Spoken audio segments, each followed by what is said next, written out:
All right. So tonight we are going to have a competition here, and it's actually about national parks. And our guest judge is Jennifer King.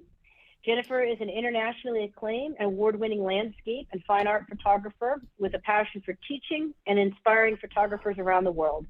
She draws on her fine art and design background to bring artistic perspective to nature photography. Her ability to teach composition and inspire creativity is unmatched.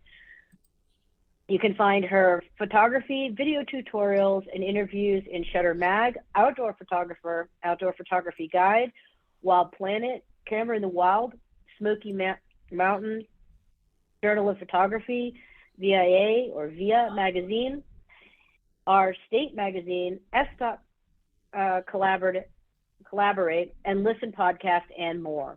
Jennifer speaks at many yearly photography summits and promotes continued photography education through her books, tutorials, webinars, and videos. So we would like to give a warm welcome to Jennifer.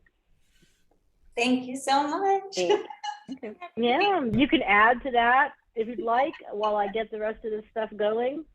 I think you said everything I can think of. I appreciate the nice. Fair enough. Awesome. Well, I am really happy to be here to share photography with everybody. We are very happy to have you. I'm going to try to keep track of people in the that may need to be admitted. I also have the chat up in case anybody has comments, but generally the way this will work is that you should be able to see my screen. Somebody confirm or deny? Okay. I'm going to run through the series, make them bigger, and let you see them all. And then we'll come back through on each one, let you give some commentary, and then we'll kind of come back to this view, and you can help me get them organized and sorted to the order that you would like for first, second, third, and honorable, depending on the number of awards. And then we'll generally see if the people are online, and then let them tell you about their image and, say something about it. So that's kind of the path. We're going to start now with novice color. We will cruise through.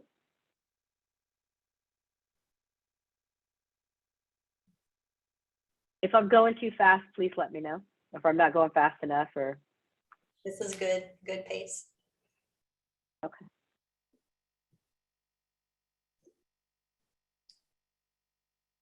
All right, we're back to number one.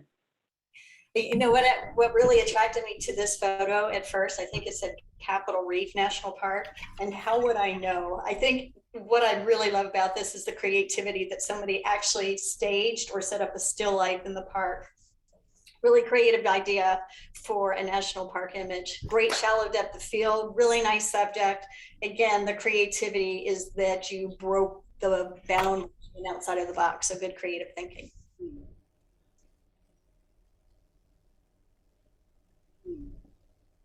Right, this image has a lot of good qualities, and a couple of things I would like to make a comment on. The movement of the water is always beautiful, and some people really like slow water, long exposure. Some people like to see the water moving. I would have preferred to see a longer exposure here on the water, if that was possible, with, say, an ND filter. Maybe a 10 stop could have made that reflection or the green reflect into the water a little bit more, but nonetheless, it is very pretty. Personally, I try and keep my foregrounds either engaging, something someone can step into. So possibly consider maybe a crop. There's a little bit of, wood and sticks and stuff in there that aren't super pleasing to my eye. So my eye kind of goes there and sticks, but I think you still have a great photo if you considered maybe going 16:9 on this. Otherwise, it's a great photo. Nice job. This is a pretty amazing photo. Photographing otters so much myself, I know how hard it is to actually capture a really good photo of them and how infrequent it is to see them. So I think what I love about this, of course, he's got a mustache from the snow. And anytime you have wildlife and you can capture them and show some personality or something unique that, makes them playful in this case, it really captures the attention of a viewer. So excellent photo.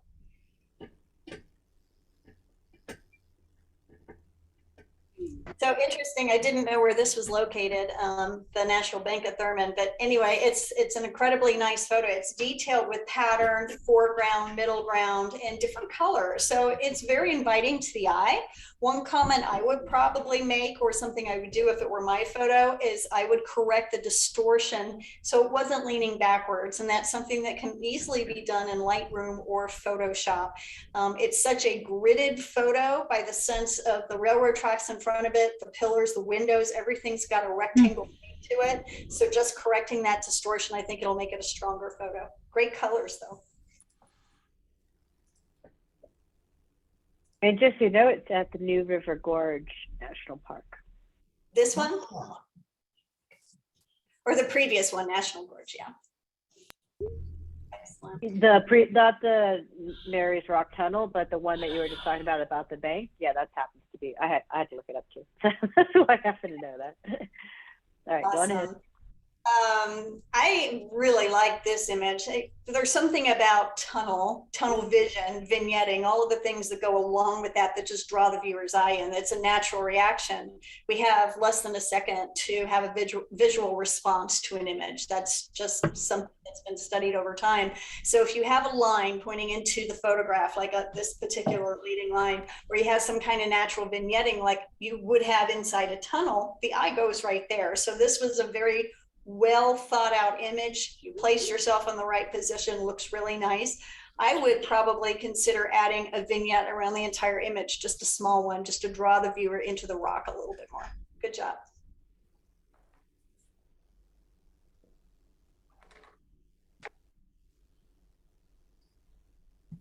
This is, I'm not sure where this was taken, but it looks like it could be the Smokies, but it is incredibly beautiful with the shadow on the mountains in the background. That was one of the things that caught my attention. What I would prefer is to see maybe the processing temperature a little bit different. You know, just personally, I find that when sky is a little too blue, it looks a little too much like daylight blue. And not knowing what time of day you photograph this, my guess would be probably sometime in the afternoon. And typically our golden light is in later hours or early hours. So if I am out in the daytime photographing and I don't have the ideal temperature that I would want for different hours, I try and make that temperature adjustment by using hue in the Lightroom processing. If you click on that, you could change that blue to a little bit warmer blue, and that often has a much more appealing look. Compositionally, it's very nice. Excellent clouds. We always love those. So good job.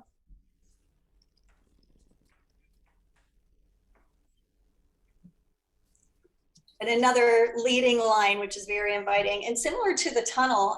This has the line and the curve that invites you in, and it's framed really nicely by trees. And the trees aren't exactly straight in this case, but they don't need to be. So just in comparison to the other photo that square windows, my comment was that straightening those lines would have been probably a little more appealing to my eye. In this case, because you have trees kind of going to an overhang position going down the road, it's not quite as necessary. But again, with this one, if it were mine, a little vignetting, and I mean like 5 to 7% in Lightroom is going to help draw the viewer's eye in to the road and where it's moving.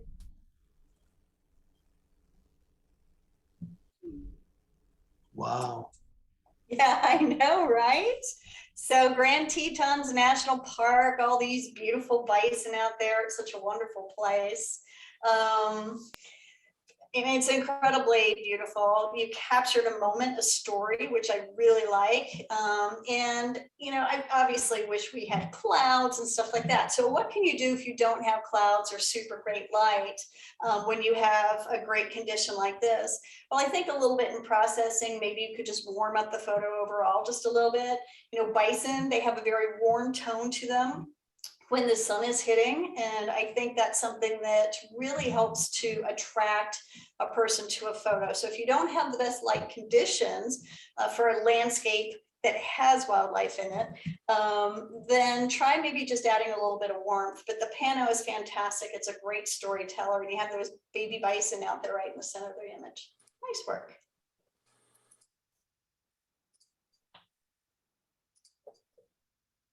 I'm not sure which sand dunes these are. but I really love the image. You know, sand dunes have natural curves and highlights and shadows that are very visually appealing. And what the photographer did here, of course, was to leave the group of photographers in there for scale and perspective, and it works very well.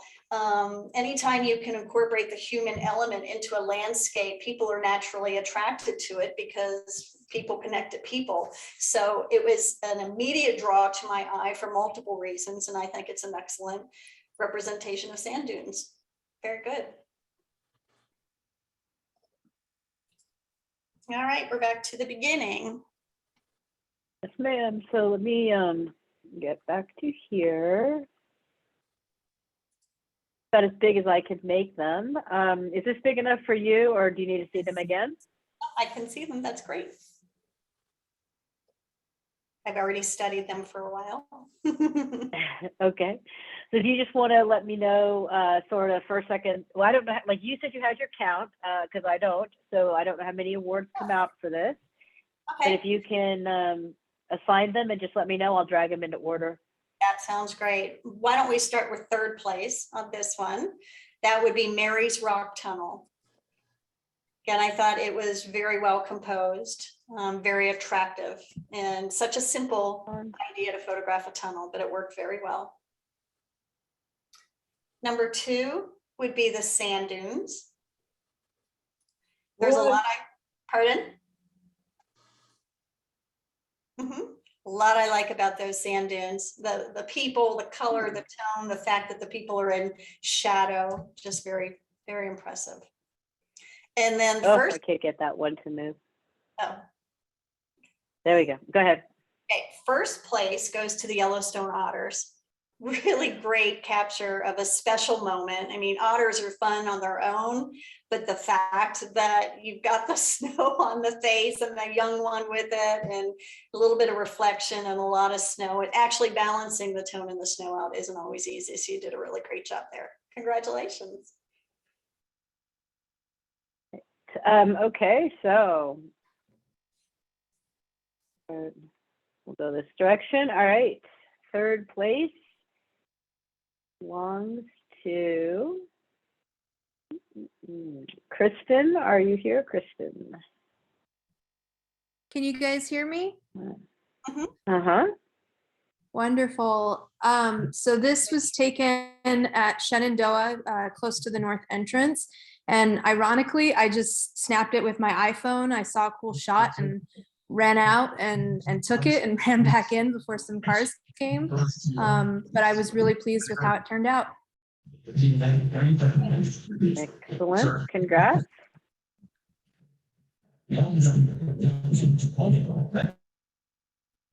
All right, sorry, I was muting Fred. Next up is from Dan Huddleston. Are you here? I don't think so. All right. I don't actually know which dunes it is. A good question, because it doesn't really feel like the dunes in Death Valley. It does not. But it doesn't, right? It's not yellow enough. But also, though, there's not too many dunes where you can get above them, so that could very well be Death Valley. We're just not sure, but it does not say here in the details. So, and last but not least, Miller.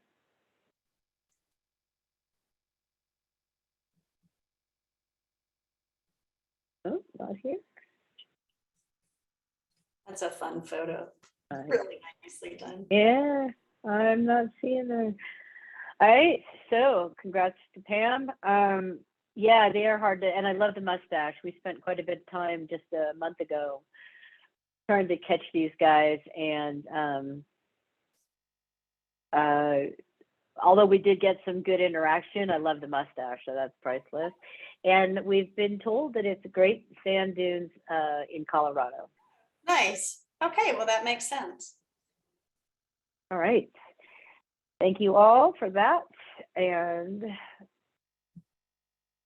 a little bit of movement I got to do, and then we can move forward. Righty then. So we'll go through them quickly. So this is novice black and white or monochrome. Just so you know, like in this club, black, you know, it's monochrome really. So it could be a color if it's long as it's one color and white. These look like they're all going to fit black and white.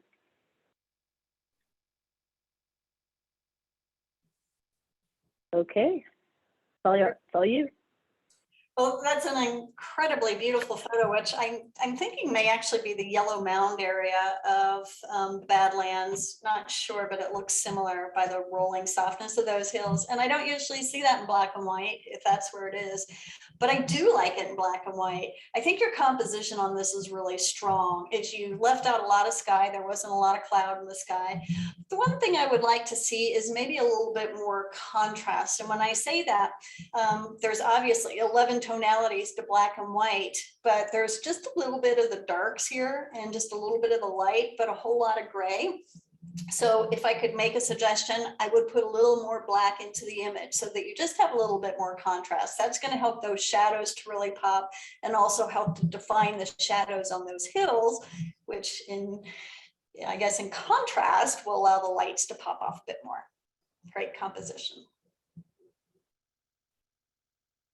And I think this is the Smokies, one of my favorite cabins over there. Or it could be Shenandoah, I guess. Some of them look so similar.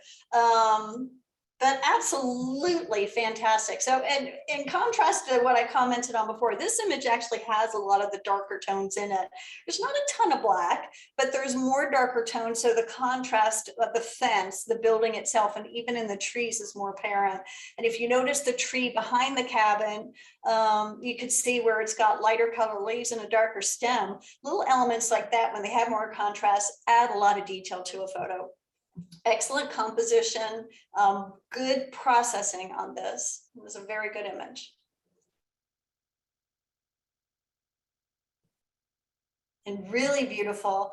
I'm not sure how this was processed, but my eyes very drawn to it. And I think, you know, whatever we're photographing, most people are very attracted to wildlife and horses, and this just has a very beautiful, soft feel to it. I wouldn't say that this needs to be black and white as much as some of the landscapes, because I think that's what's so attractive about this image is it is overall softness, a good shallow depth of field, and it creates a little mystery for some images, especially a single horse or even other wildlife would work that well. So I wouldn't have a change on this. I think it's an incredibly beautiful photo and very well thought out.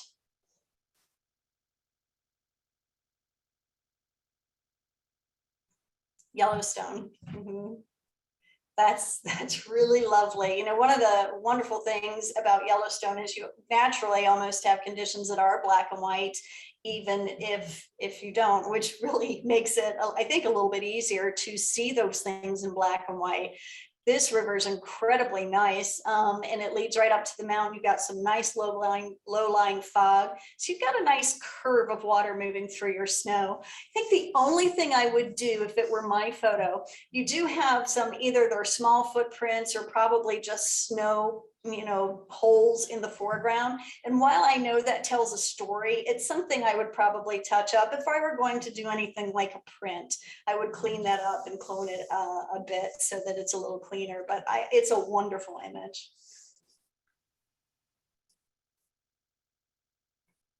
The River Gorge, yeah. You know, this is a very graphic image in the sense that you really have lines to look at. And I think I mentioned lines a little bit ago with the leading line on the street and the tunnel. Anytime you have a line, your eye is going to stop and look. It just has movement to it. So it's a natural thing for our eyes to do. And what I like is you didn't just get the bridge itself, or the entire bridge, or the, you know, shot that I've seen so many other people get. This one's a little more detailed. It's got more character to it. It's more intimate, but it's a bolder story. The black and white processing is very good. Nice work. And I don't know where Sandstone Falls is, but it's a lovely photo. I think in this case, I would make maybe a composition suggestion, only because there's not a lot of cloud in the sky. I think I'd bring the sky down a little bit, a crop, and whether you chose to do a pano or probably 16:9, I think if you just lost a little bit of the sky on this one, it would be a more powerful shot. in black and white photography, especially, the eye is drawn to light, unless it has a line to follow. In this case, the lines of the water are a little too small for it to be the main attractant for your eye to stop and look at. Remember, there's a visual flow to photography. So if it's going to a bright spot, like a bright sky, then that's something we should correct for. And you can minimize the amount of sky by pulling that horizon down a little bit. And if you do that, I think you'll find that the eye goes straight into the waterfall after that. I would increase the white in your water, and that would be the only other recommendation that I would have. And you can do that by really probably just bringing up your whites overall. And if not that, you could use a radial filter in the bottom portion of the photograph. I use that in Lightroom a lot because the radial filters are very forgiving. Put a feathering on it of 70 to 85. That's my normal feathering range. And all you have to do is bring up the whites just on the water. Just make it pop a tad more. Nice work. And here we go with the lines again. Makes you want to walk there, right? And this one is, oh, I love it. Highlight shadow. I mean, it just makes the boldest black and white. So I think this was not only well thought out and well planned, but the photographer realized that shadows are every bit as important as the highlights, because that's the focus of this image. I think the only thing I would probably do is maybe a partial vignette, and that would just be at the top. You almost have natural vignetting going on anyway in the top right, but the top left a little bit, I'd probably add a little bit more to that. But other than that, this is a strong, powerful, graphic black and white photo, and very nicely done. Trains, everyone loves trains. I do too. My comments on this would be very similar to a couple of other comments I've made, and that is, if you have a bright area in the sky, are you able to reduce that? But in this case, if you did any reframing post-processing, you're going to lose that really great line of the track. And then you don't want to lose the top of the building either, because that is a story in itself. So I think what I would do is maybe just increase the contrast in black and white overall. So to balance the white in the sky, I would select the rest of the image and make it a little more black, and a little more white, and a little less gray. But I'm not sure if you've seen my work before, but I do go very dark and moody. So these are just my comments from an artistic perspective. It's not that anyone's done anything right or wrong, but my eye does go to the sky, but it has to stay in this framing, I think, which is very good. So I just think if you increase the whites, lighten the grays in the train area, it's going to pop a little more and have a better balance to it. Good job. Yep, and we're back to the beginning. And on this one, looks like I have a second and a first place to award. So the second place is the Yellowstone National Park view.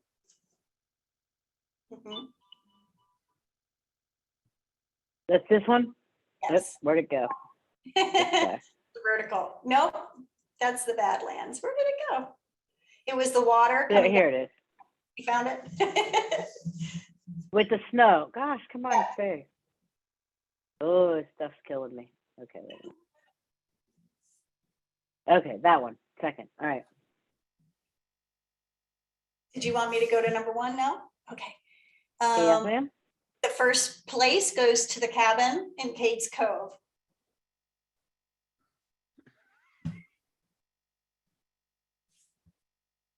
Now I've picked up two things. Oh, I have to put in a complaint on the system here. So is that correct now? Cabin and then Yellowstone, correct? All right, so second place goes to Pam, and I still don't think I've seen her come in. All right, so we will accept on her behalf. Lovely And photo. then, yeah, it's beautiful. And then the cabin goes to Amy. Amy, are you here? I am. Good evening, everyone. Hi. So Jennifer, Congratulations. thank you. Jennifer, thanks for your comments. In general, your comments for all of the photos kind of just have helped me to, I don't spend as much time in post-processing because it's not my strength yet. I'm still learning that part. So your words on all of the images kind of help me to understand maybe some post-processing, both color and black and white. So definitely appreciate the comments and Great. thank you. Excellent photo. Nice work. Hey, Amy, this looks a little bit like infrared, is it? Or is it just a regular black and white?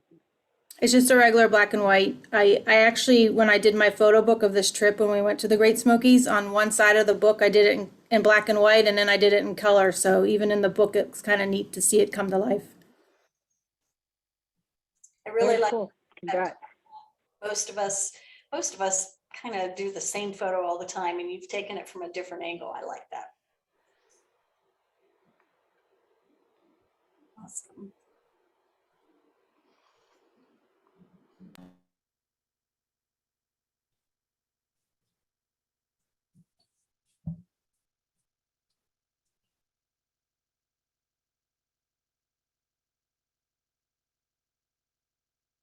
Now we are on to intermediate color.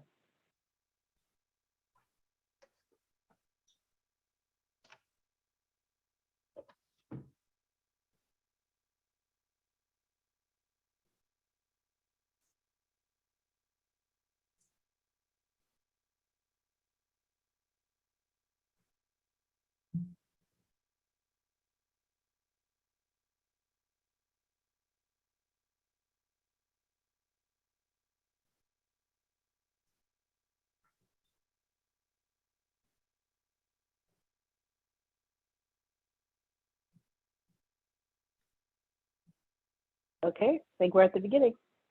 Perfect. I love seeing all these national park photos. I've been to most of them, but I haven't been to, I don't think this one, but absolutely love the cactus. You know, I think that's something that so many photographers are drawn to, just, you know, by the nature of the green and of the shape and all that interesting stuff. You probably lose a little bit of sky on this and just crop in a little bit from the top left down, just because you have a lot of blue, but you still need blue. You definitely need the blue sky to help the green pop off of it, because those colors are working with each other. But you've got a little too much blue just simply because there were no clouds. And one thing I noticed, and I don't know if this is in processing, so just take a look at it, but it looks like you've got a good bit of almost white haze along the mountain edge and behind the cactus itself. Make sure you didn't push the processing too much there. I know sometimes online it's obviously very hard to tell, but I wanted you to take a look at that anyway. I think that your placement of the cactus was very good. And if you just reframe a little bit to reduce the amount of sky, you're going to have a much stronger image. So very nicely done. I like it.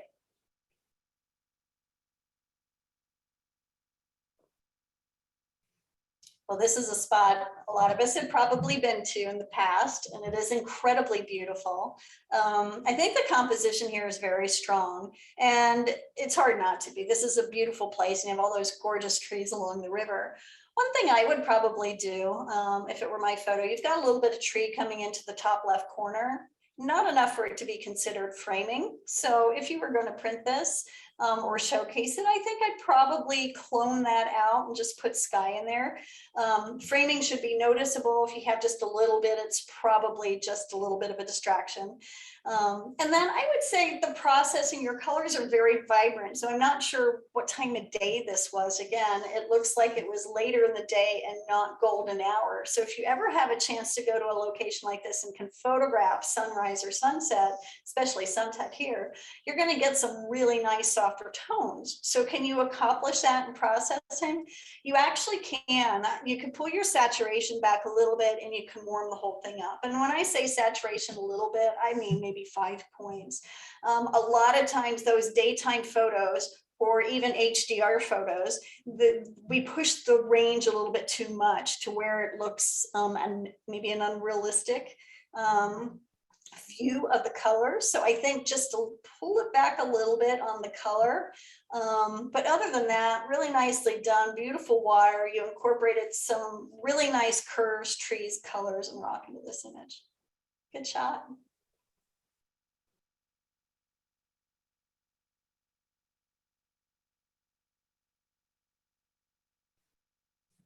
You know, to go to such an iconic location and get an image that not only has atmosphere or moon working in your favor, but to compose it so well is not an easy thing. So I really commend you for pulling out a telephoto lens, one, to try and capture this intimate landscape, and two, to not only capture the drama well, but it had to be processed well because everything looks just right. This is a great example of line and color and simplicity, and just a really top-notch image.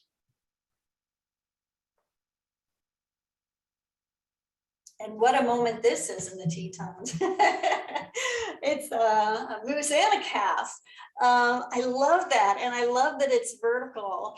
And, you know, you've got all these amazing clouds and reflection, perfect reflection on them walking through the water. Compositionally, this is really, really strong. But it does look like maybe the processing was pushed a little too much. That's always going to be personal preference. But I like to point it out as someone who is critiquing work, because I do think sometimes if we look at a computer too long, we keep pushing the process. We don't need that much structure or clarity or even contrast all the time. A more natural look is typically more inviting to the eyes. So try and keep that in mind. You have an image here that's golden with a couple of tweaks and processing, bringing some of that back a little bit. I think you're going to have a much more powerful photo. But what a great capture.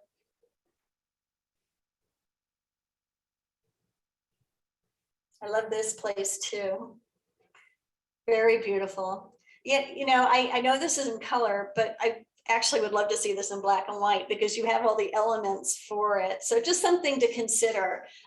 You have very warm rocks. You have cool greens on the rock with the moss under the trees and a very nice blue sky with clouds in it. So it is strange for me to say black and white, but the lines here would just lend to that. And then you have the clouds in the sky as well that just would really appeal to me even stronger. But if you're going to do this in color, I think the rocks need to be a little bit warmer, like they are when the sun is reflecting. And of course, every day we're there, it could look different. But typically when I have been here, I get a little more warmth on the rocks. So I like to make sure I'm showing that. So try a little temperature adjustment. You may be able to just select a mask of color for the rock itself and bring those gray tones to the warm side a little bit. Great composition, love the people in there. They're almost invisible, it's so tiny, it's such a great place, but really, really good composition, well thought out photo, and very nice.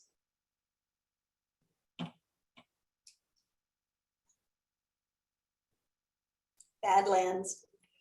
You know, there's something really special about Badlands National Park, and I spent a lot of time there for that reason. And you certainly captured that.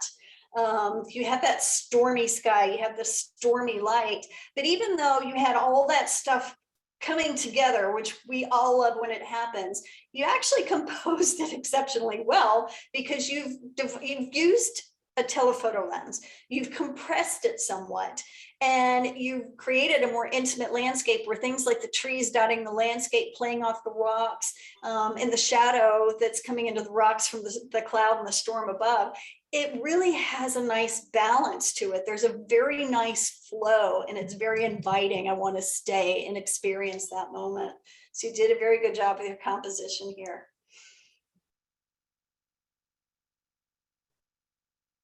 I'm gonna pipe up one little thing to be mindful of is that there is a dust spot up here in the top right-hand corner in the cloud, in the second layer of cloud. And just to be careful, it's something that's pretty easy to address in post. So just whenever you have a big, vast sky, keep an eye out for that stuff. Good point. Sorry, Jennifer. Dust spots are my thing. This club knows me. This is my club, and I've judged here, and it's like I'm pointing it out because I want people to like keep an eye out for those and fix them. So very important. I think this is the road to Denali. Really lovely image. Again, you've got these amazing mountains, amazing sky, this amazing road, and this wonderful light. It's obvious this was taken during a time when the light was lower in the sky. So you get that nice surreal feeling. And, you know, our nature doesn't always work the way we want, but when it does, and we compose it well, and we choose the right lens and we consider our framing and all the elements, that's when strong photography really comes out. It's an exceptionally strong and beautiful photo. Very, very good. And another fantastic moment, look at this. The only thing I wish, and I know we always wish this, we wish the moose was pointing the other direction. It's just, you know, how can you not take the photo? So whenever I have wildlife pointing towards the edge of a photograph, in other words, if they're, you know, getting too close to the edge, it always feels like they're pushing a little bit. So when I have that happen, sometimes I consider different things. This is a lovely horizontal. It's an amazing capture, but this would also work as a vertical and something where you can take the body of the moose here and actually keep it on the right-hand side of the image. And I think it would be really strong in that sense. It's still a great image, but I think it'd be more powerful as a vertical.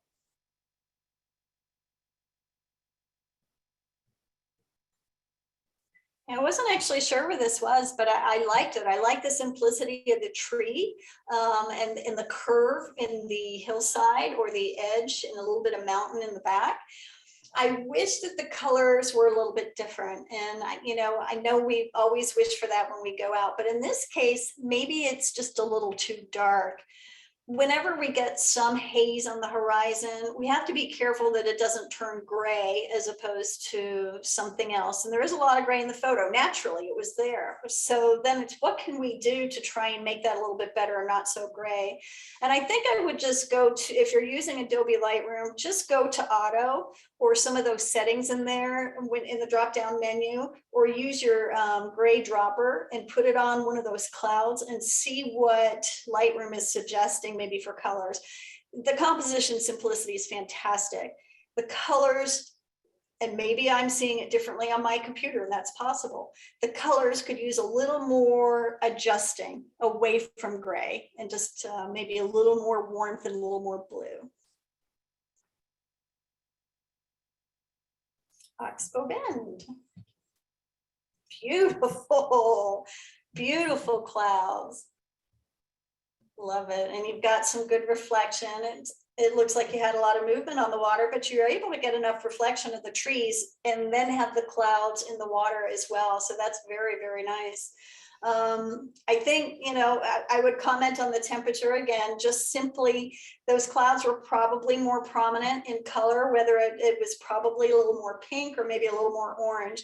And I only noticed that when I look at the blue that's above the horizon of the mountain, and like in the right-hand side of the photo, the mountain, not the, I can't even remember the name of it, the smaller one to the right, that's a baby blue. And that to me sometimes isn't quite a natural color that I see with my eyes, but it's something our cameras can capture. Of course, our eyes see more colors than our cameras. So I think it's also important to realize the limitations of our cameras and how much color they capture and make adjustments in those conditions. So I think I would adjust that blue a little bit above the mountain. That's going to change your blue overall and some of the warmth, but that is one powerhouse of the sky and a very beautiful image.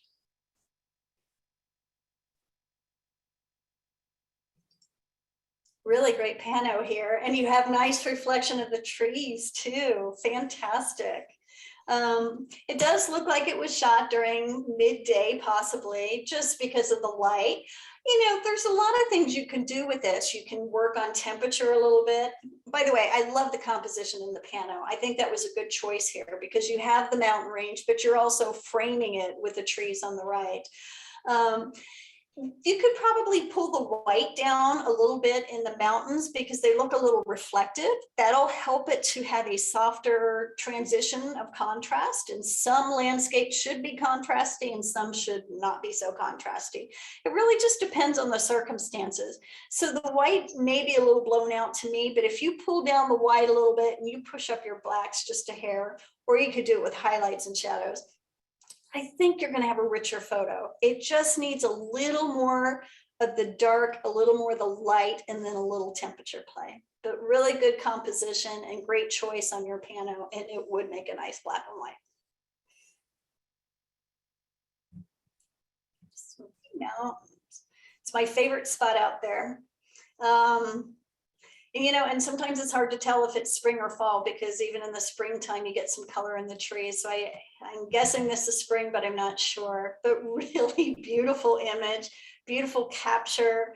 I'm guessing you were probably up on the hillside outside of the parking lot, not down in front of it, but it's beautiful the way you compose the crisscrossing of the lines, but you compressed it. It looks like with some kind of telephoto lens, maybe at least to 100, if not 200. And you got all that drama that's going on off in the distance, which is lovely. Very nice, colorful sky. It's hard to know what kind of color you're going to get in the sky here at the Smokies. Sometimes I get gold, sometimes I get pink, sometimes I get white. It all depends, but it's a very beautiful image.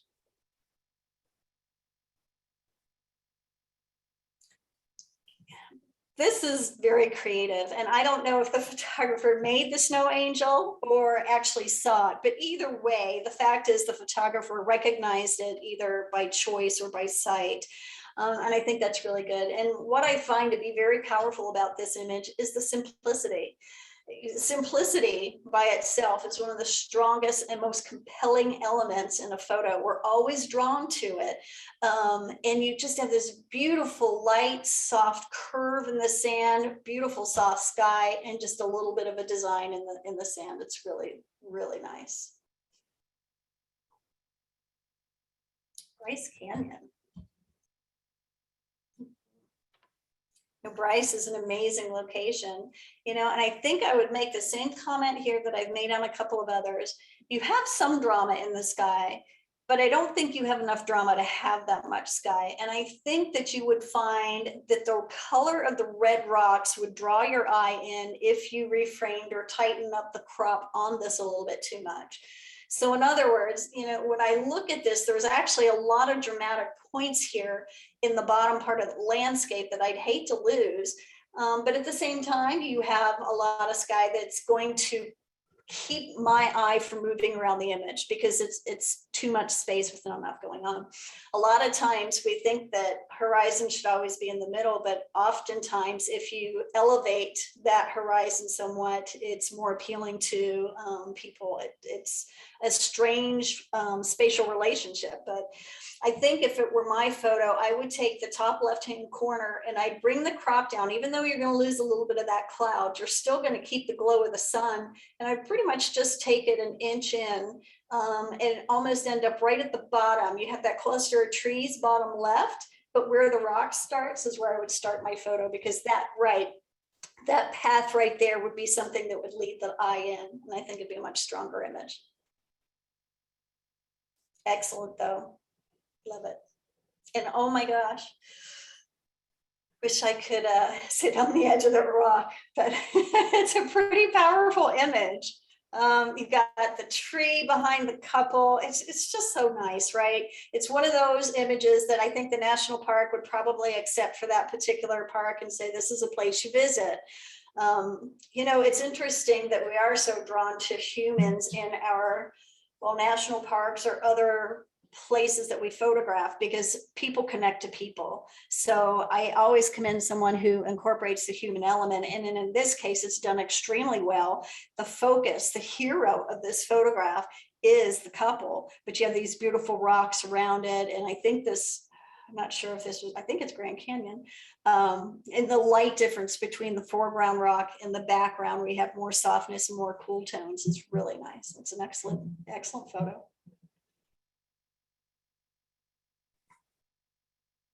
Canyon overlook, yeah, and a good sky there too.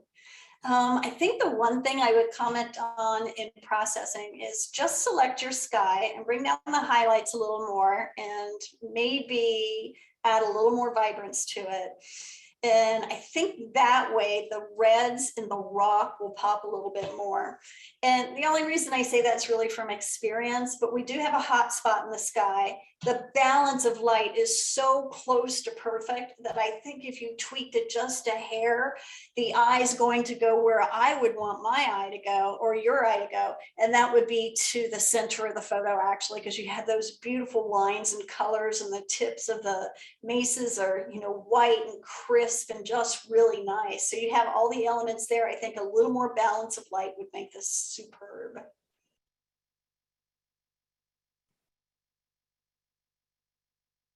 Nice. I'm actually not sure where this is unless it's the bubbles, but I don't think so.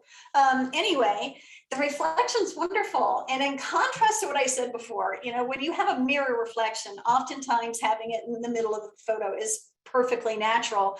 And it's commonly done because it's an optical illusion. Everything in photography can be an optical illusion.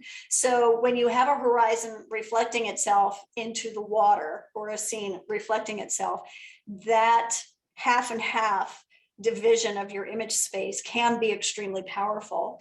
And since you don't have any foreground here, it makes sense. However, I think you could trim it up a little bit. I don't think you need quite as much on the right-hand side. So you could do a crop from the top or the bottom, just a little bit. I wouldn't take much, but I think if you ended the photo on the right, yeah, about where she's pointing her pointer, I think that would just be really nice. I think it would be more powerful. You've got good clouds in there and good color and tone. So yeah, everything's good there. Just a little more framing.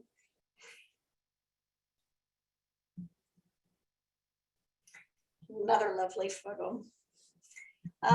You know, I like the way that you have framed this, and it's very hard to go into an area and photograph something that's been photographed so much, right? We want to do the same things we've seen in the past. We want things to happen a little bit different.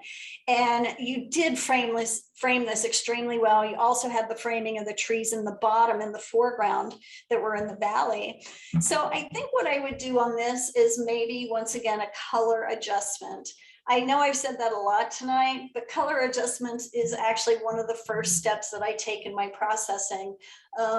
After highlight, shadows, lights and darks, and the tone curve, I go to temperature, because I think temperature can really kind of make a photo extremely good, or if it's not quite there, not as good as it should be. So this is just a processing comment. A little more warmth than this. My monitors are calibrated pretty much on a weekly basis. So that's something to keep in mind as well. Beautiful framing, would work lovely in a black and white, but still a very, very good image. And that's the first cactus. All right, so on this one, we have 2 honorable mentions, second and third. Okay. No, that's okay. I'm just trying to get back to all of them. So 2 honorable mentions and a first, second, third. Mm-hmm. So first honorable mention is going to go to the Zion image, though it didn't have a name on it, but it was the Virgin River, I think, in Zion. No, it was the Narrows right here. Okay. This one. Oh, no, not that one. Sorry. Hang on. No, Zion. I think that's in Oregon. Where'd it go? Oh, it's the second one. This is the Narrows. So that's Zion too. This one, you're talking about this one right here. Gotcha. Okay. Right. Come on, one more. Okie dokie. Next honorable mention would be the moose and calf interrupt the landscape photo session. Yes. Okie dokie. The third place would be White Sands Snow Angel.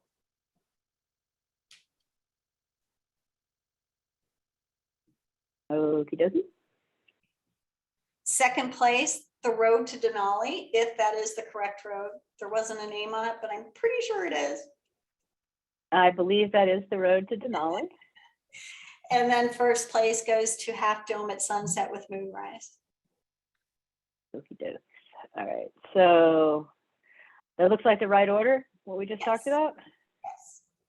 All right. So honorable mention goes to, thinking about it, Fred Gillis. Thank you, Fred. It did come up. So congrats, Fred. If you want to tell us about your picture. I agree, oversaturated on the rocks. And it could use some work in a few other places, and I appreciate the feedback. It's a very good image. You did well. Congratulations. Thank you. Right, our second honorable mention goes to Alton, I think, if I'm reading that right. Do we have an Alton on today? Okay, I guess not. It is lovely, and I wish I'd seen moose when I was there. So. I think we all wish we had that Just moment. saying. Yeah, exactly. Yeah, I would have taken the moose butt one too. I'd have been okay with that moose. Just saying, just to get the moose. All right. So Cecilia, are you here?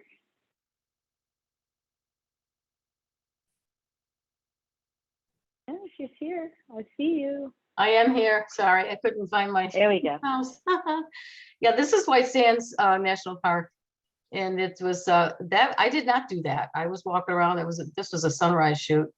And I just turned around. I was facing the other way, and I turned around. I saw this angel there. I thought, how cool! And with great placement with the sky, lighting up. It was just a really neat shot. I didn't crop it or anything. That's how I took it. I took some of the snow off the bottom, but that sky was so pretty with that angel. I love the simplicity in the colors. Thank you. Absolutely. Cecilia, next time it might just be the size that you submitted. So try to get your images up around 1200 on the longest side, and it'll sit better on because I can't make it any bigger than this. Just to think about that next time. That happened to me once before, and I do size at 1200 on the long side. That's what I can't. I was confused when I saw that. I don't know what I did wrong.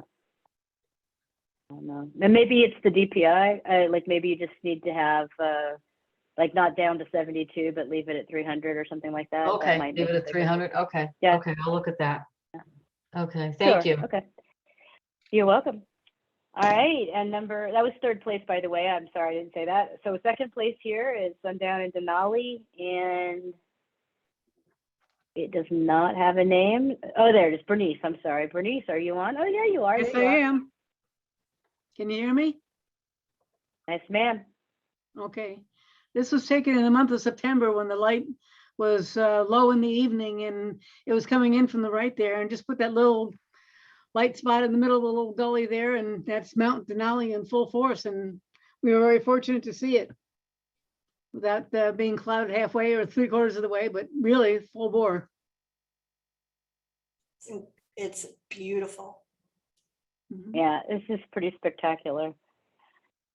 Congratulations. Yeah. Thank you. And our first place image goes to Alton again, which I think we have established isn't here. Do not think so. This is stunning. It is really amazing. Yeah. This would be, now that I've been there, I'll never have to go back type of image for me. Just saying. Right. Oops, too many things selected. So I'm moving these because at the end, we'll go for all the first places, they go into a best in show, and then you'll have one more thing to choose from. So that's the gig on that one. Okay, we're going to run through these real quick.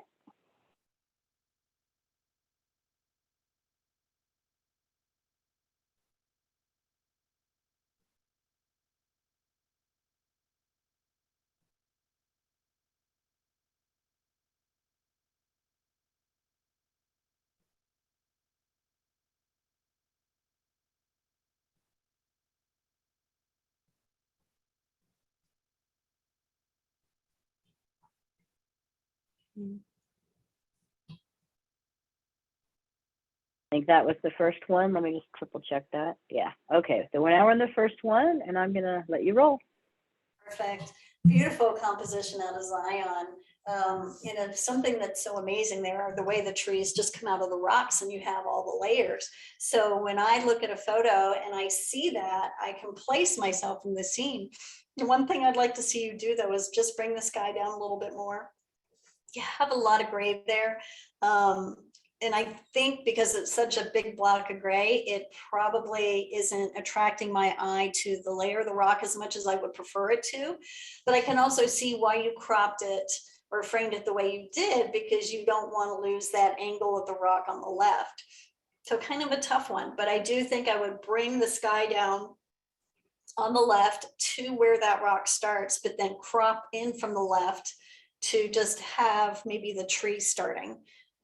And I think it would be stronger that way. I do like your choice of gray in the background. So I think that's good. I think as far as the tonality goes, the range and everything else is really nice. I just think maybe a little less sky would make this a more powerful photo.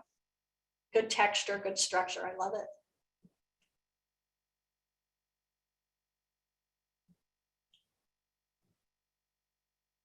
Zabriskie Point.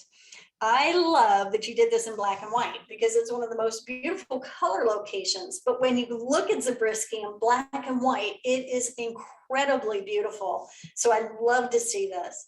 There is so much going on in the structure out there at this point, and you've captured it. I would probably not include the sky. I don't think you need it. I think if you crop down to the mountain, you have enough of the mountain to use that as, you know, the backdrop behind Zabriskie itself. But you do have a very good tonal range. And I wouldn't want to compromise any of those shadows by increasing or decreasing. So I think your tonal range is just right here as it really highlights the rock itself, Zabriskie. Good job. Very iconic, very nice. And you had some nice clouds here. So your composition's really nice. It accentuates the shape, the arch, the simplicity, the curves, lines, everything our eyes are drawn to. You have some good clouds here. I do find that most of the image is in the mid-tone range, so to speak. So I think I would probably try a little dehaze. Or bring in a little more black and white to the image. I think you'll find it stronger. It doesn't have to be much, but when I look at this, it seems like the tonal range is somewhere from the 40 to 60% and very little bit in the sky that might be 30%. So I just would like to see a little more black in there, but beautiful nonetheless.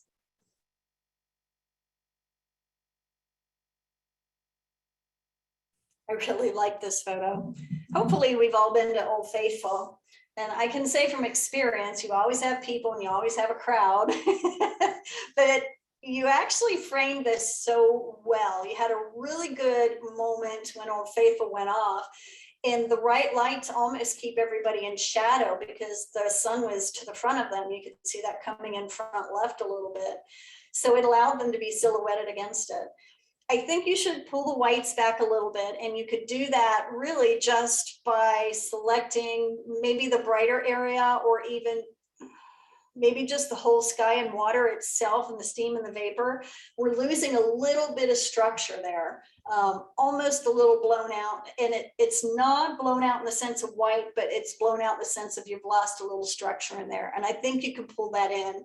You've got a good black with the people. That is where the blacks, the dark richness should be because it highlights them more than it does the park or the landscape. It's a really good balanced, well done photo. Let's just pull back those whites and the steam a little bit, get a little more structure in there.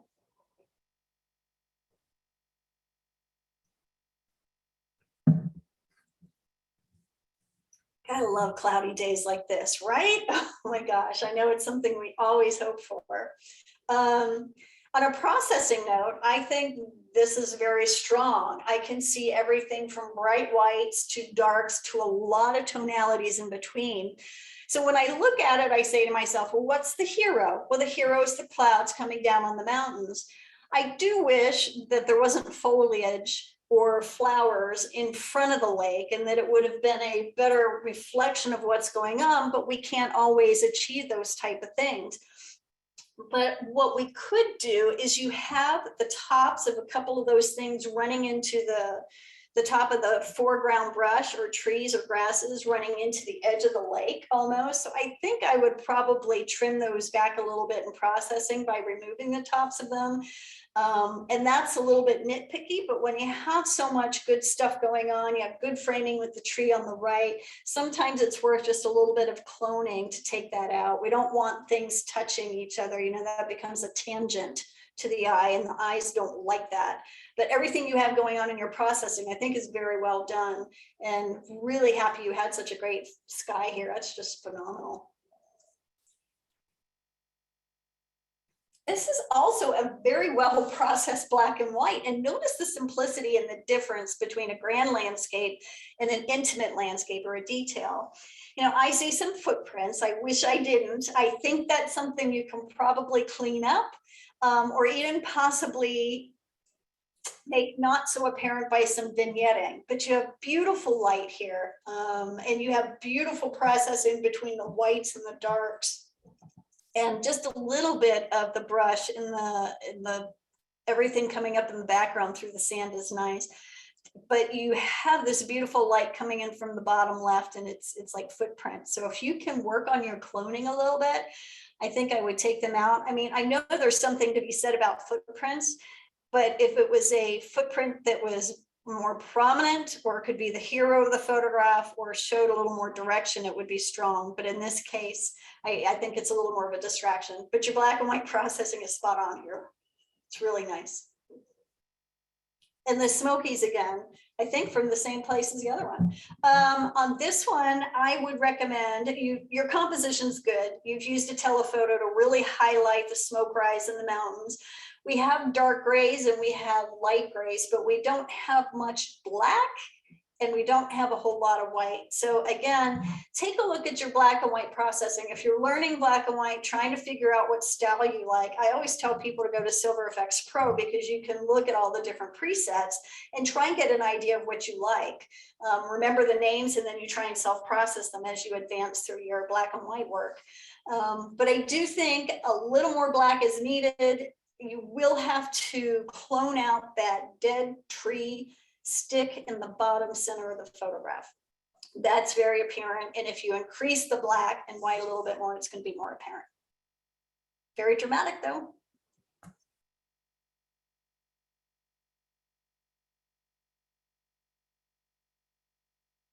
Yeah, that's really nice. I'm trying to think of where this is. I don't know, but you had some really nice rays coming in. So if I'm in a landscape and I have something magical like that that's occurring, I do my best to simplify it. You've got a nice landscape here, but I think if you get opportunities where sun rays come down again, it's not always necessary to go wide angle. I mean, sometimes putting on a telephoto and highlighting the light can make a more powerful photo than a wider angle or grander landscape. You do have some dark tones in here, which I like, and you have some mid-tones. It could still lose a little contrast, but you're going to have to be very careful with that sky where the sun is breaking through so it doesn't blow out. But you do have some really nice stuff, the framing here. But if it were me, I would really put on a telephoto telephoto lens for moments like this, when you have this beautiful light hitting and backlighting boulders and rocks and things like that.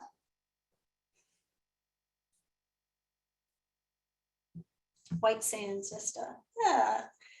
Beautiful texture in the sands. You've got some clouds in the sky, and you have some dark in the areas where the brush is out there. I think that's very nice. Because of white sands, I would probably brighten this image and go a little bit more towards a minimalistic look. You're still going to have the texture. You're still going to have light grays where the lines are. And it looks like you may have even had some wind blowing, which is awesome when that happens.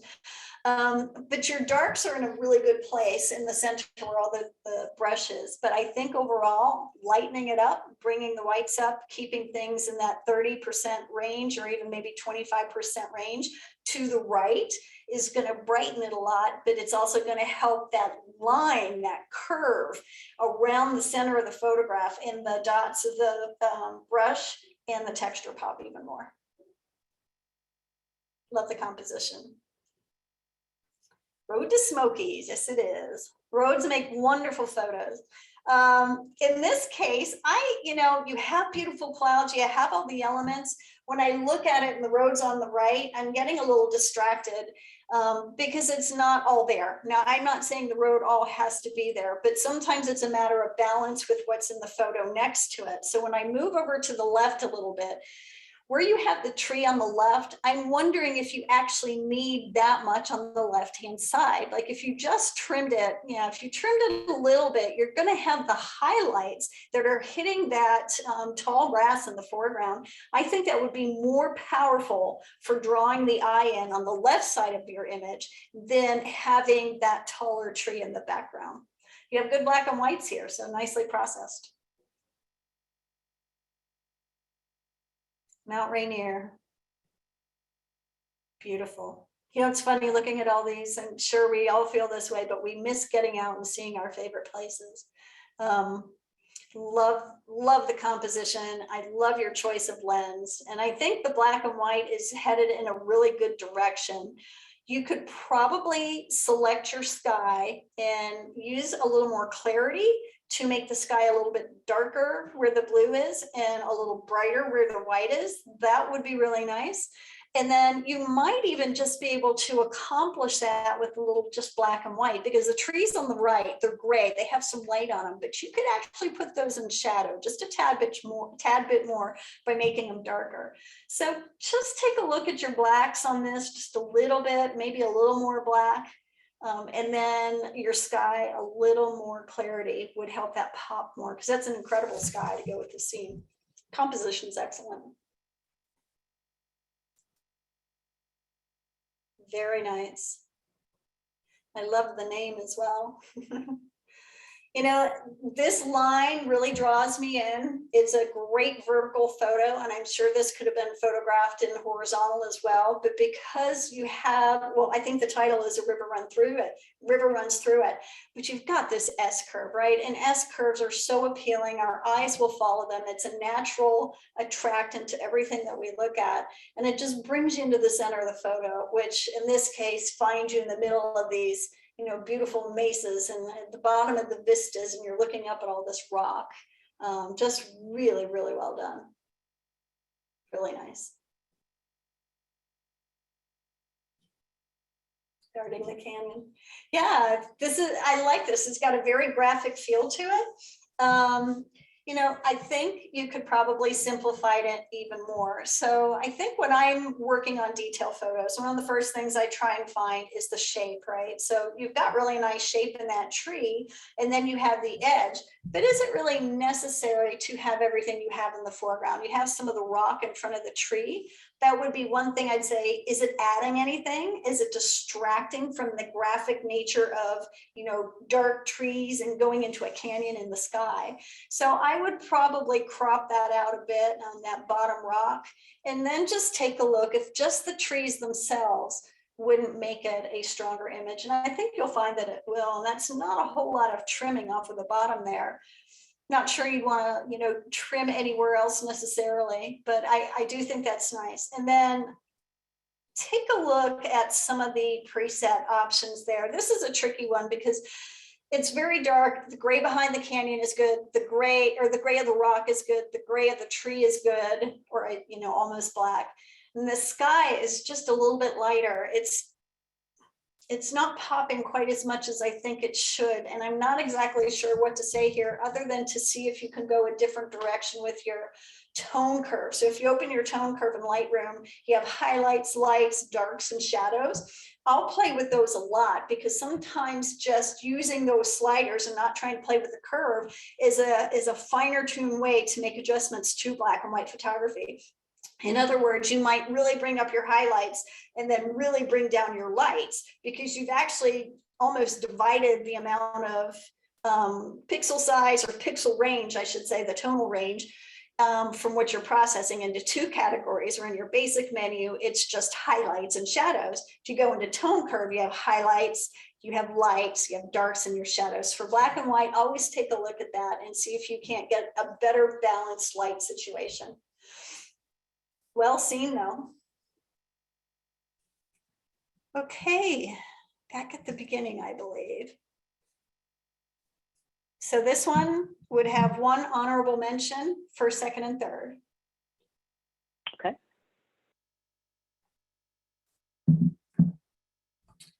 Honorable mention would be Mount Rainier. Good.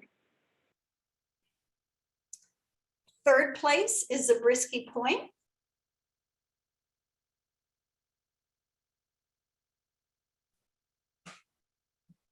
Second place is Always Faithful. Okay. And first place is the Smokies Vista. One more to the right. This one?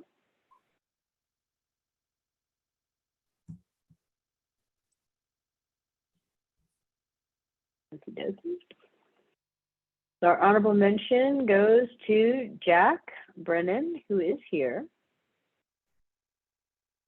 Hi, yeah, that's Mount Rainier from Paradise. July, I think it was, and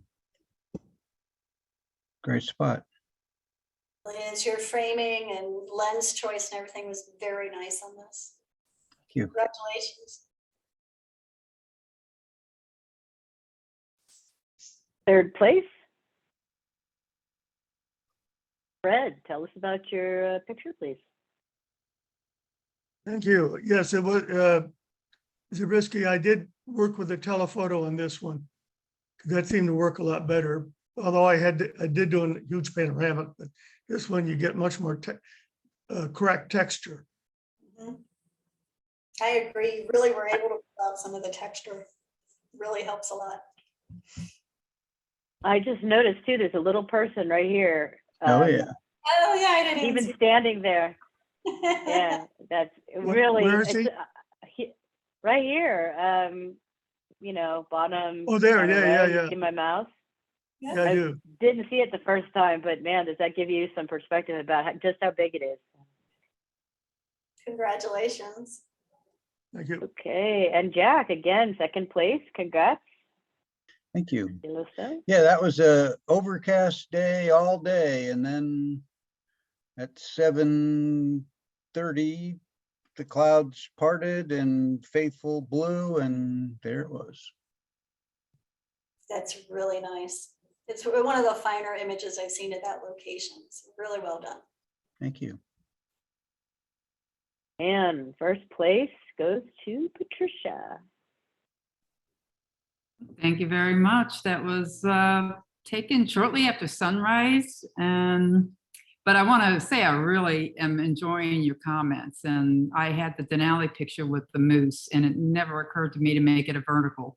So I'm going to try that. But I'm really enjoying and appreciating your comments. So, but thank you. Great. It's a really great composition. Thank you. Okay. Drag this bad boy in a minute.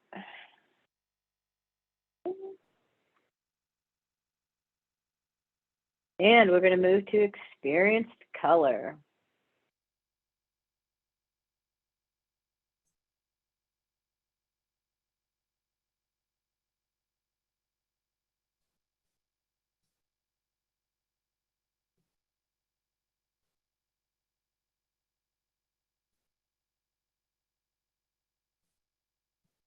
Okie dokie, call you. It's really, really a beautiful photo. You know, it's such an iconic tree out there, but you really achieved a great composition, a balanced light situation, beautiful clouds. It's inviting, right? I mean, this is like a postcard. You want to step into it. So I think you did a really great job of positioning yourself in the right place, even choosing a little more shallow depth of field than I may have out there, but it allows it to be a little more dreamy. I love the light on the tree, on the foreground, the rocks, the colors correct. Again, I would probably personally take my hue tool over to the blue and just try to bring it to a little more of a reddish blue. And I mean slight, just a tiny bit. To me, that always says the difference between, a good photo and a great photo. It's very easy to judge the color of blue sometimes. So take a look at it, see if it's something you like, but it's a beautiful image.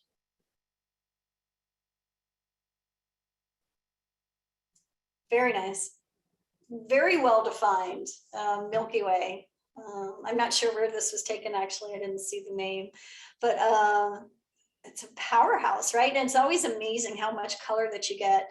You know, doing astrophotography over the years, you have to choose the location based on knowledge, based on, you know, knowledge of the lunar calendar, the lunar cycle, how to judge where everything's going to be, probably using an app, I hope. There's one thing I noticed when I look at this, there's almost a round dot to the left, just higher than center. And it's probably, I don't think it's a dust spot because it's rather large, but sometimes we have to watch out for those things in the night sky. If we apply too much structure, it could be maybe just a tiny cloud or something. Are you able to point that out or see what I'm talking about? No, up higher. It's a bigger one. So follow, go to the left right there. Yeah. And that's something that could just be a tiny cloud or something that's moved a little bit, but sometimes in the night sky, they become so much more apparent because everything else is so clean. So just something to keep your eye out for. I would probably just take a large clone tool and just kind of soften that up a little bit, but the colors are great. You did a great job with the Milky Way.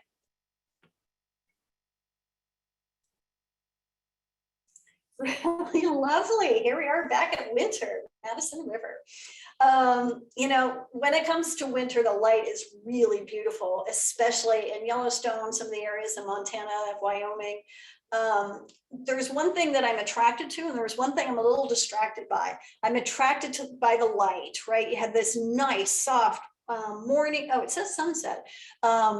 You have this beautiful soft light. It gets a cool bluish cast to it. You have nice color in the sky, but there is something that's tilting a little bit about this image, as if the horizon isn't quite level. Now, it could have been perfectly level in your camera, but sometimes nature isn't straight. So if I find that something's tilting a little bit, I find that to be a visual distraction. And in that case, I can go into Photoshop and edit and just do a free transform and just fix that top left-hand corner, just pull it up a little bit until your horizon line is straight. It would be a minimal adjustment, but I think it would be really essential from taking this to a really good image to a really great image. So consider that. Everything else is great. Love it.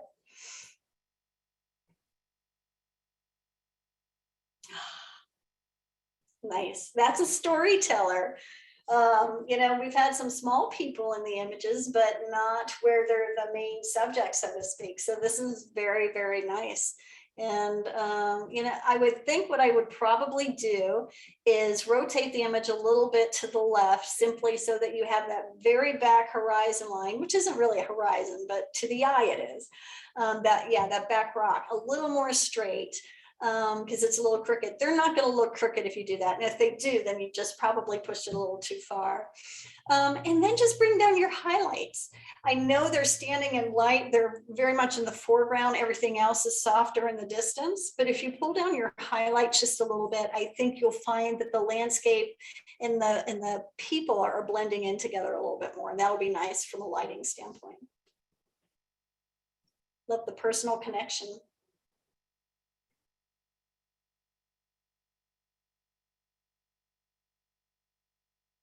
Very nice. That's really gorgeous. You know, one thing about this location that's so wonderful is that you have rocks of different color and rocks that have different, not just temperatures and colors and different kinds of rocks, but you have layers of light. And that's one thing that makes this place so amazing. So you've got some beautiful light and shadow, especially in the background.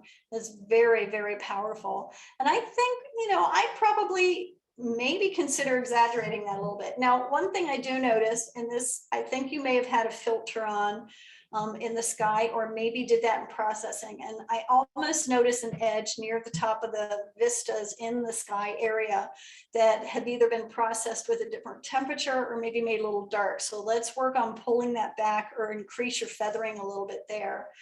And once you do that and balance that out, I think if you just bring your shadows down, have a little more shadow, that it would actually increase the richness of this photo. It's beautiful though.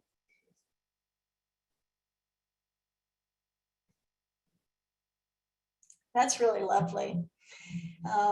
there's something about that silky water that most of us are attracted to. So it's very appealing to the eye. And what I like about the position of this photographer is that you have it coming at you from all different angles almost, right? So you have this beautiful flow wrapping around to the right, but you still have some stuff coming on, coming around to the left. And just a really good capture on your time on the water. And that can vary by so many different things, but the light was perfect. Your composition is very good. And the exposure time on this just really captured the location beautifully.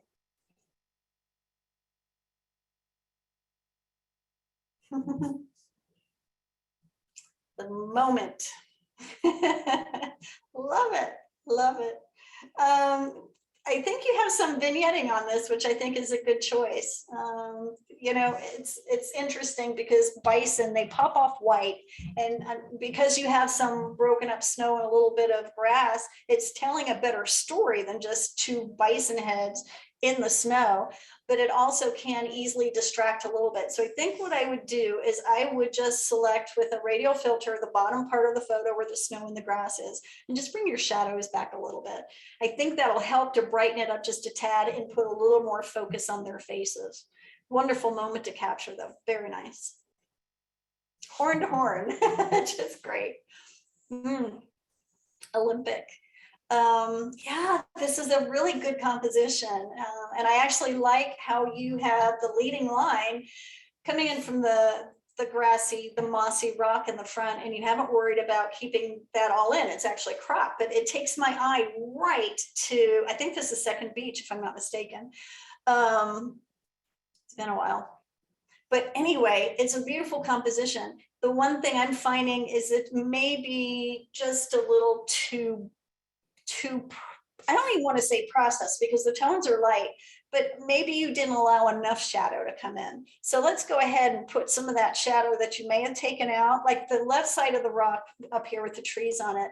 That should have a little more shadow on it because naturally it would that time of day. And you have more shadow on the rock over here to the right. So I think allow a little more shadow in. If you did HDR them, you probably just did a little too much as far as highlight and shadow, not necessarily color. But you have this beautiful sky, this beautiful flow to the image. You have no footprints, which is amazing. So you have a really incredible photo here. Let's just pull back a little bit on the shadows, allow them to fall in more, because shadow plays a really important role in photography, all kinds of photography. We shouldn't be trying to eliminate them. Beautiful. Klingman's Dome, of course. I like the simplicity, I always do, and you've got a lot going on here. It's it's a mystical photo. I personally think it would work better in black and white, but that's just me. And the reason I say it is because you do have lovely color, but what I've noticed up at Klingman's Dome sometime is you get this really strange color because you have different layers of moisture coming in, and you have reflections of yellow, sometimes pink. And in this case, it's almost a strange color of yellow in the sky versus where it's just breaking at the edge of the clouds at the horizon there. So because of that, and I've seen that occur many times, when I have that happen, the color correction can be a little bit challenging. You could try a color adjustment there. You could try and warm it up, cool it down, just see what happens. But I would also bring up the white and the clouds a little bit to help balance that. But in black and white, you have all this structure there that you need for very strong photo. So I would take a look at that as well. I like the simplicity of the composition in the tree on the thirds. Yeah, okay. Okay. So this one experienced, we have a first, second, and third place. Okay. For first place, I'm sorry, for third place, it's the Madison River sunset.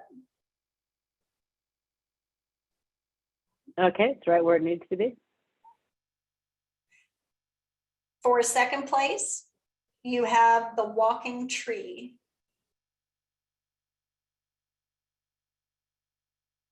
And for first place, you have the waterfall shot. Yes. Okay, third place. Whoops. Not bad. Goes to Nat. Nat, I think I saw you come in.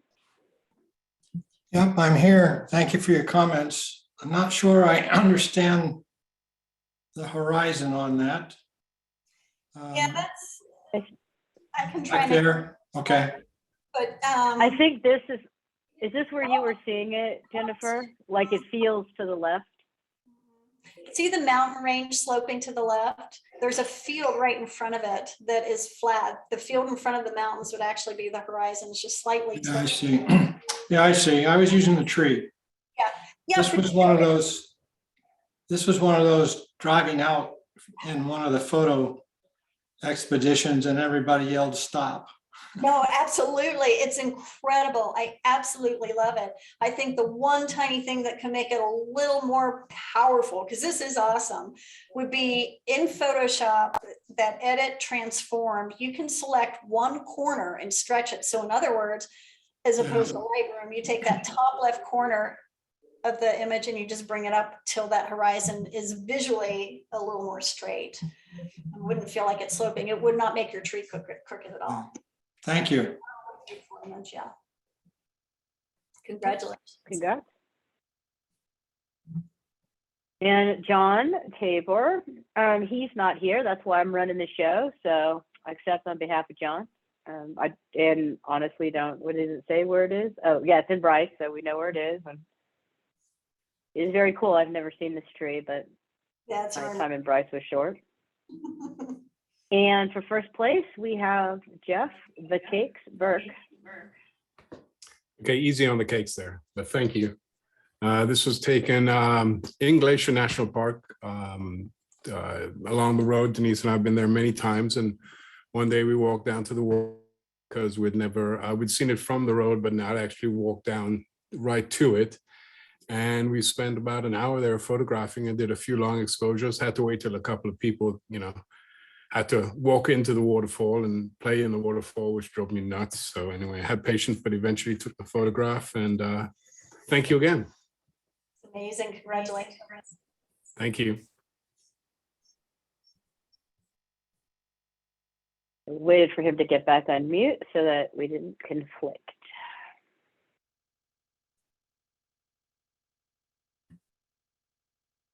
All right, we're winding it up here with experienced monochrome. So let's cruise through.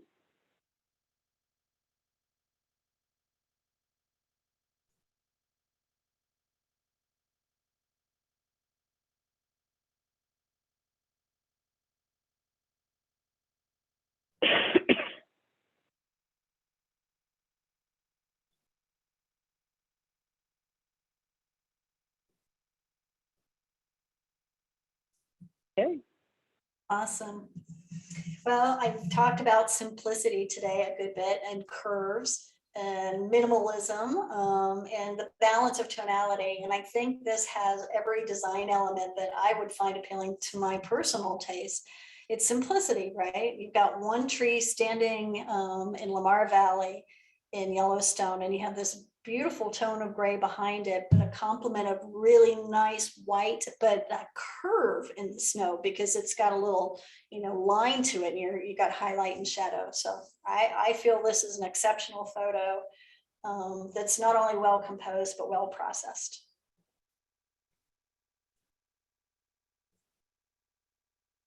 And another example where sometimes the simplicity of something, of course, curves, lines and curves are always going to attract us, but you have these footprints that are just going off into the middle of nowhere. I think the photographer did a great job of placing them in the right area or putting themselves in the right position in the field to get a line that's just got that right amount of curve to it in the footsteps going off into the distance. So that my eye is attracted to it right away. I like the minimalism of color. You still have some dark tones in the ridges where they should be, and of course in the shadows that are in the footsteps themselves. Beautiful.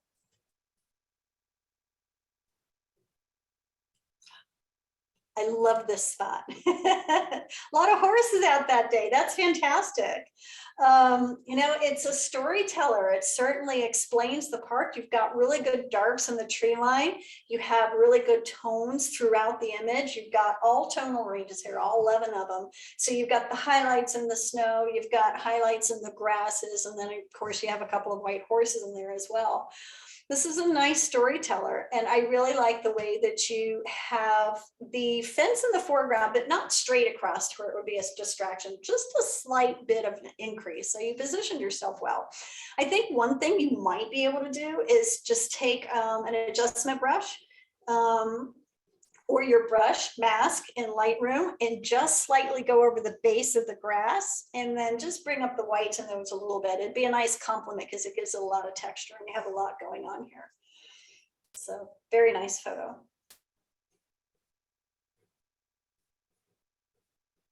And this is lovely too. I'm actually not sure where this is. Is this Glacier? Oh, I think it's Glacier. Anyway, yeah, so you have all the drama and the clouds going on. That to me would be the hero. And you have used elements of trees to do some framing in the mountain.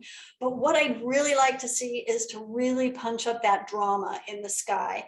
So you can do that by trying maybe select sky mask, doing a little dehazing. You have beautiful light, beautiful conditions here.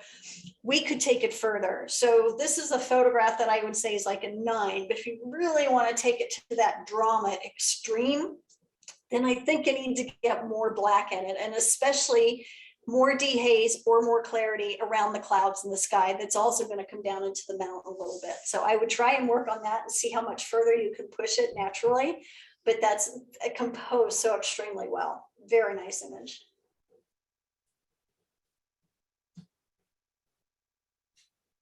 Nice. Absolutely nice. You know, I love seeing images in black and white that most people would do in color, right? But how powerful is this photo? You've got direct look from the eyes. You've got the face just behind the curve. So you have some highlight and shadow. And the fur is catching all these whites and darker tones. And it's just magnificent. I think this is a fantastic photo. And the eyes just really pop. Whether it was in color or black and white, I think it would be good, but especially in black and white. Amazing.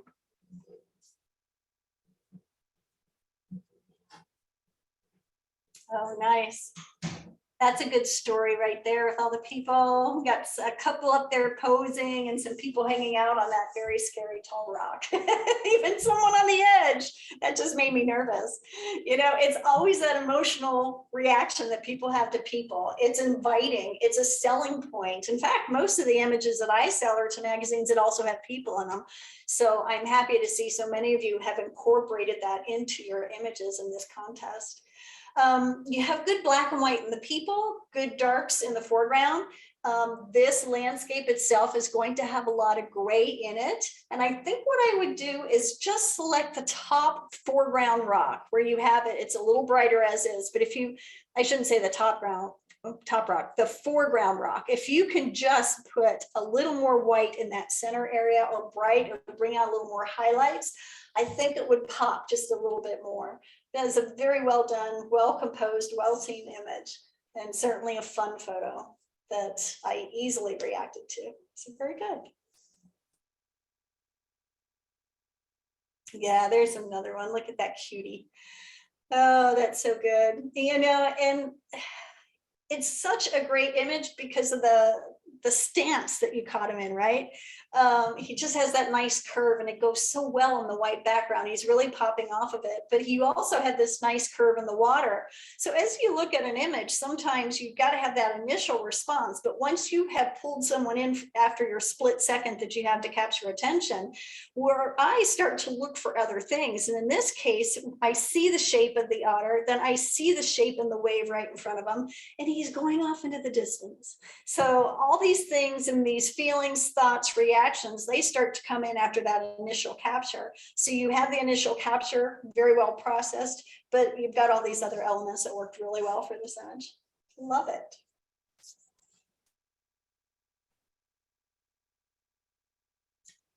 I think this is Two Medicine Lake. Beautiful. Beautiful.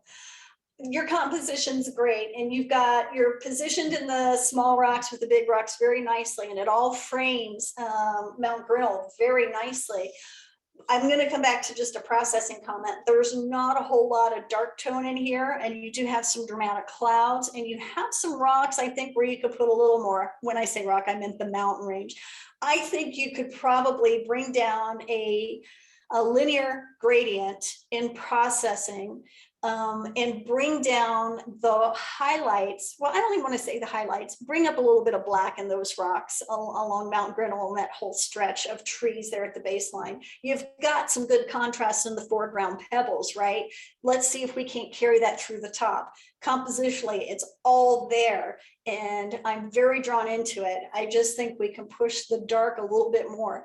Sometimes that dark, it really can have the reaction of richness. It really can attract somebody's attention when we get to black and white photography. Very beautiful. You know, I absolutely love this. Absolutely. I think that's, I don't know if the photographer set that up or they just saw it, but it has a Zen feeling, right? Got these beautiful river rocks. And I love that the depth of field was not so shallow that you couldn't see the forest, but just shallow enough that it didn't compete with the forest. This was a choice by someone who knew, I believe, was able to use or select a depth of field to get the right response. And they did. I love it. It's simplistic, but powerful at the same time. The processing on the rocks is fantastic. The forest is secondary, but noticeable.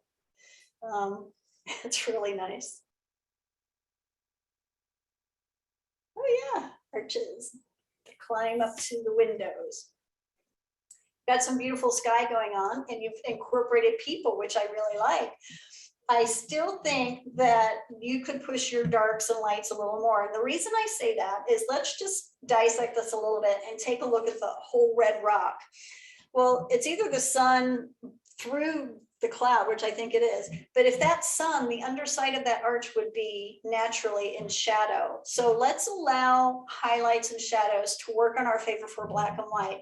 It's so much more important in black and white photography, I feel, than in color photography to have everything balanced. So allow some more of those shadows in. That'll give you a little more contrast in that rock as well. And I do think that the contrast, a little more in the rock with some more shadow in there, will actually bring out the sky through the window itself. And then you'll have the two white shirts of the people walking up there. That'll just be that splash of highlight. Well done. Okay. And on the monochrome, we're going to have a first, second, and third in this category. Okay. Third place is Solitary Passage, White Sands. Oh, man, how'd that happen? Jumping all over the place. Okay. Second place is Coyote in the Snow.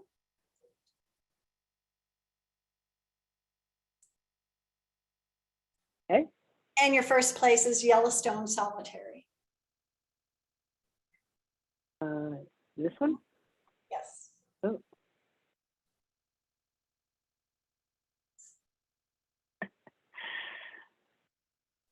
Okie dokie. Our third place goes to John. Again, I will accept on his behalf. You know, it's very interesting, and I don't know, it doesn't really look like feet. It almost looks like I don't know, it looks like an animal, you know what I'm saying? Like the way the footprint is, it doesn't feel like a boot or something. So I love it. I just couldn't figure out what it was. I mean, it's footsteps, but I just was like, is it really human or is it an animal? Oh, it could be. I know, but I love it. Yeah, it's a joke. We'll have to get John's feedback in the future. All right. So the second place image is Jeff again. You want to come off? He's off. I'll go on mute, Jeff. Go ahead. This was Yellowstone last February. Denise and I went on our own there, unlike this time. And we saw this coyote, so did many other people. We parked on the side of the road, and it was just cruising up on doing its own thing, walking up the hill. So we kind of trudged up the hill with the cameras, and he decided to go behind this bank and was kind of heading downwards. And I just kept an eye on him with the camera, and he popped his head up a couple of quick times, and I got a couple of shots off, and I was really happy with it. It's kind of a simple minimalism kind of image. And thank you for choosing that. Congratulations, it's wonderful. Thank you. Okay, and so interesting, this pano came out very similarly as the one I mentioned, and it must just be this way this thing takes big panos. But anyway, this image is mine, and it was taken at the, looks like Valentine's Day. I didn't realize that. Like Jeff said, we went by ourselves, and I just found this little tree fascinating. It is not the most photographed tree because that's elsewhere in Hayden Valley, and we were in Lamar. But I just was struck by it, like that this little tree is hanging in there through winter after winter after winter in Yellowstone. And that's what fascinated me about it. And I did like that it was just such a beautiful, simplistic line, and we had just a little bit of light coming in. So thanks for seeing what I saw. And I will say that we were just here last February, this was last February. We were here this February, and there was no snow. So this scene was entirely different and not appealing in any kind of way, because all you saw was little clumps of grass and rocks. Almost didn't realize we were driving by the tree because it was such a different scene. So it's amazing how that works. But anyway, thank you very much. Appreciate that.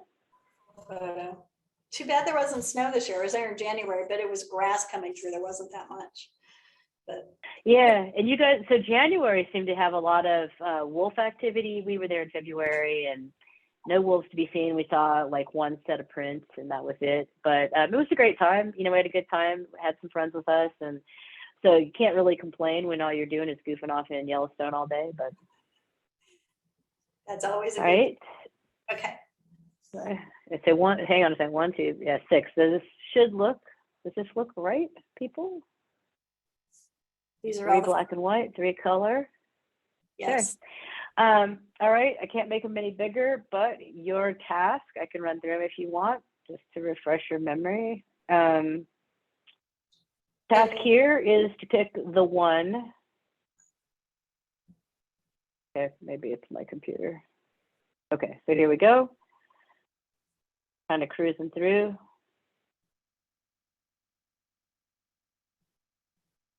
Alrighty, so that's it. Your task is to pick the one that will be best in show. It's a hard choice, but I think I'm going to have to go with Yosemite. It's tough. Yeah. Right. That one's just phenomenal. This one. Has every natural element, half dome, all that drama going on in the sky. So well composed. Just incredible. I have to agree. This is absolutely beautiful. And our maker was Alton, not here to appreciate it, but he will be told, and I'd love to hear some of the story around this. So anyway, thank you everyone. Congrats to all the people who got awards today. Remember that our next club is speaker night. Stan Bish talking about winter in Yellowstone. Jennifer, thank you so much for your time and all your wonderful feedback. It was awesome. We have recorded it, so people who missed it will be getting a link to it. So that's it. Anybody have any questions or comments? Oh no, sorry, go ahead. Sorry to interrupt you. It's good to see you again. It's been a couple of years. Absolutely. All right, everybody. Thank you again. Take care. Be good. Be safe. Have a good night. Good night. Thanks.